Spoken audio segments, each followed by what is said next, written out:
Rockford Veteran is trying to figure out how to move on despite losing everything in a recent house fire. But as 23 News reporter Kristen Camilleri explains, the community isn't letting him do it alone.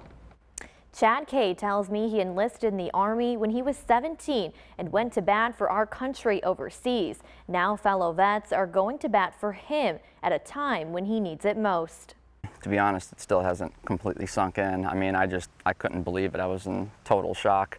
Chad Kay's Rockford home sits in shambles after a recent fire destroyed his property. He wasn't home at the time, but came back to find the flames. I was, I was obviously pretty distraught, when it first happened, and I called 911, and I stared, and I just couldn't believe it. It didn't feel real. He lost everything. Debris and charred furniture now lays scattered throughout the property, forcing him to pick up the pieces.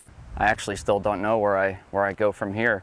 This is all I had. Everything I had was inside the home, and I'm just, starting to realize that I'm just going to have to start over. But the former U.S. soldier wouldn't have to do it alone. Chad, obviously what you're going through right now is extremely tragic, but I have a surprise for you. Someone heard about your story and they reached out to me and they wanted to know how they could help.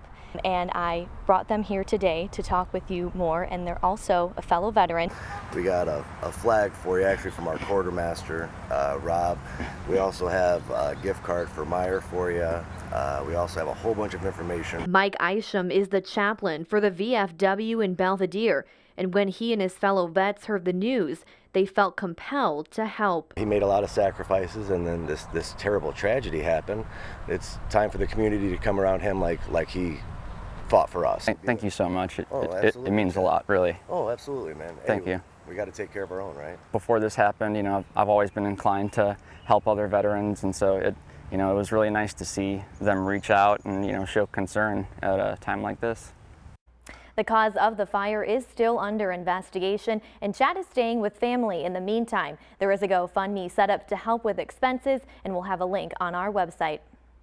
Great to see that community support. Thank you, Kristen. And Isham says for at least the next week, people also can drop off donations at VFW Hall in Belvedere.